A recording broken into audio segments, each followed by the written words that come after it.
Recomiendo, y estamos aquí en el Sanatorio de Santa Fe, y más precisamente para hablar de esto que se está empezando a dar, no solamente en lo que es la ciudad de Santa Fe, en la región, sino en el país, como son el cambio climático, de pasar de una temporada a otra, de lo que fue el verano al otoño y también del otoño al invierno, y cómo cuidarnos y hasta esos primeros síntomas de enfermedades que van a surgir, para hablarlo con el doctor, con Rodrigo Tibán. ¿Cómo anda, Rodrigo? ¿Qué tal, Maxi? Gracias Muy por bien. recibirnos. Gracias a vos. Rodrigo, se da en esta época del año, digo, estamos casi terminando marzo, comenzando abril, con estos cambios climáticos que se están produciendo y recomendaciones, ¿no?, que darle a la gente. Bien. Digo, de la más básica, que muchas veces pasa largo, como es la vacunación, por ahí a otra más frecuente, ¿no? Bien, sí, es la época que empiezan estos cuadros. Entender que todos los cuadros respiratorios, ya sea los banales o los más graves, empiezan ahora con el cambio de clima, que eso lo vamos a ver en las guardias, lo vamos a ver reflejado en la internación, pero que si uno adopta ciertas medidas, esos cuadros se pueden pasar de manera más leve, y que también tenemos herramientas como la vacunación que vos mencionaste para prevenir cuadros graves, sobre todo en las poblaciones más vulnerables.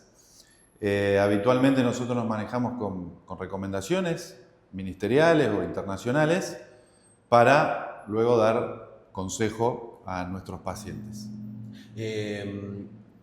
Mucho se habla, pero poco se hace también con respecto a esto, ¿no?, de la población de riesgo.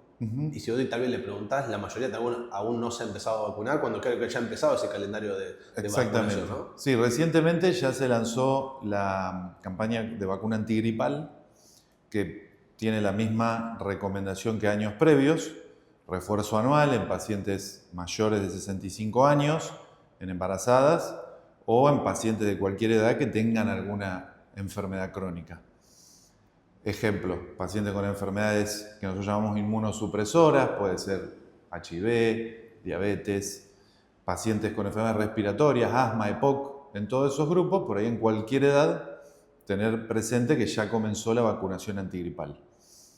Recordar también vacuna de neumonía, por ahí es una vacuna que no tiene tanta fama, pero que es clave, como la de gripe, sobre todo en la misma población, adultos mayores de 65 años, y también en todas aquellas personas que tengan alguna de estas enfermedades que te mencioné. Y que además es importante eso decirlo, de que se las pueden colocar de manera gratuita en los dispensarios, en los centros de salud. Digo, no es que tienen que ir a comprar la vacuna a una farmacia, ¿no? Tal cual. Los pacientes mayores de 65 años, demostrando su edad, pueden vacunarse en cualquier vacunatorio, y el resto con una indicación médica. Lo que también ocurre es que muchos pacientes pueden acceder a comprarla, entonces también se la termina colocando el que quiere a la vacuna de la gripe, pero sí reforzar cuáles son los grupos de riesgo a los cuales tenemos que vacunar. Qué importante hacer la diferencia. No previene el resfrío, Claro. No previene un cuadro leve. Estas vacunas están diseñadas para prevenir cuadros graves, para prevenir internaciones y para prevenir la muerte, ¿no? Y nombrarte un par de vacunas más que seguramente van a ver, que es la de COVID. Recordar que la vacuna de COVID ya no es como en aquella época de la pandemia en la cual teníamos que hacernos refuerzos según las pautas que iba sacando el ministerio, sino que ahora un poco está enfocado como en grupo de riesgo.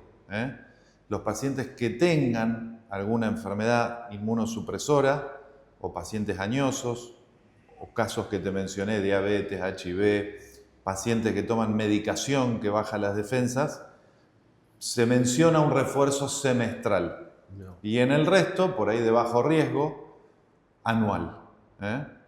Es decir, no importa cuántas dosis nos colocamos en aquel momento. Existe esta recomendación de refuerzo anual o semestral según el riesgo. Como están las vacunas, digo, también esas recomendaciones, digo, que dan ustedes como médicos, digo, de lo hogareño casero, de lo casero también, ¿no? Exactamente, sí. No solo tener en cuenta las vacunas, sino después las medidas generales ante cualquier cuadro respiratorio. Siempre evitar la automedicación, la ventilación de los ambientes, el lavado de manos. El uso de barbijo no está estandarizado. Sí, personas que por ahí están con un cuadro respiratorio y conviven con una persona de riesgo, no estaría de más el uso de barbijo, pero esas son las medidas universales que uno debería tomar.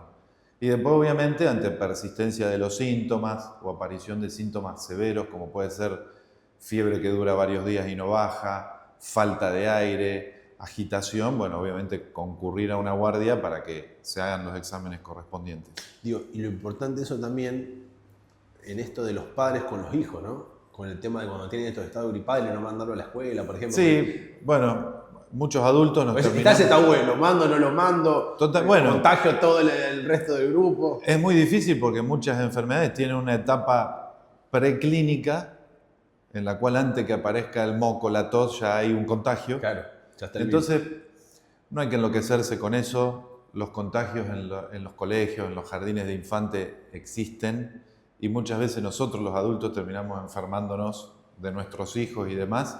Y bueno, es el ciclo natural de estas enfermedades, de estas virosis habitualmente. ¿Se dan en un periodo más determinado o no?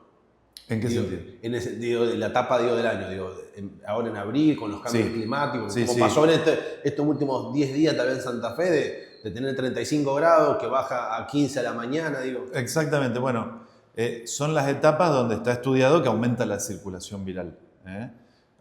Como hay enfermedades estacionales, algunas en el verano, como pueden ser algunas gastroenteritis, algunas diarreas, en esta época es la época de las enfermedades respiratorias. Lo importante también de tener aquí en el sanatorio, de la parte ya sea profesional, humana, como del equipamiento para atender todo eso también, ¿no? Sí, la realidad es que siempre en esta época uno trata de reforzar, ¿no?, al staff, tanto en guardia, tanto en internación, porque sabemos que la enfermedad respiratoria, como dice acá un colega, el doctor invierno, genera un aumento de los pacientes que concurren al sanatorio y uno tiene que dar una respuesta adaptada en el sentido de personal, disponibilidad de exámenes complementarios y demás, que básicamente aquí lo que se hace son los exámenes básicos, laboratorios, radiografías, pero bueno, después tenemos la posibilidad de hacer hisopados, tomografías para cuadros que se internan y poder así cubrir la mayor parte de estos casos. Y además se da, desde el año pasado con el Hospital del Sanatorio del Niño también. Exactamente. Para lo que es la internación, destinada a lo que es a los infantiles directamente. El Sanatorio de Niños en esta época sabemos que están con mucho... Yo creo como que debe ser de abril, depende cada año, yo le hablaba con el camarógrafo, decíamos, otros marzo no hace tanto frío como pero siempre abril, mayo, que empieza hasta agosto, es como la época caliente, digamos. Exactamente. Cama caliente casi. Exactamente, por eso, enganchándolo con lo que hablamos previamente, parece una buena estrategia esto de haber retrasado un poco el inicio de la campaña antigripal, porque bueno, la vacuna no hace efecto a los 2 días, sino que es un proceso de algunas semanas hasta generar los anticuerpos y demás. Entonces por ahí permite llegar al momento del pico. Todo esto nos recuerda a COVID, ¿no? Claro, hablar del pico y demás. Sí. Al pico de los contagios, de enfermedades respiratorias, ya con por lo menos inmunidad para ese virus, la influenza. Y además que nada generar los anticuerpos. Exactamente. Rodrigo, gracias por este minuto. Gracias a vos, Maxi. Por favor. Así que bueno, con Rodrigo Tibal, hablando sobre lo que son los cambios climáticos, lo que se viene de esta temporada de otoño, invierno, no solamente en Santa Fe, sino en toda la región, y lo preparado, lo capacitado que está desde el personal humano y también con todas las condiciones, desde el sanatorio que tiene, ya sea para mayores como para los menores, compartiéndolo aquí en el Sanatorio de Santa Fe, lo recomiendo.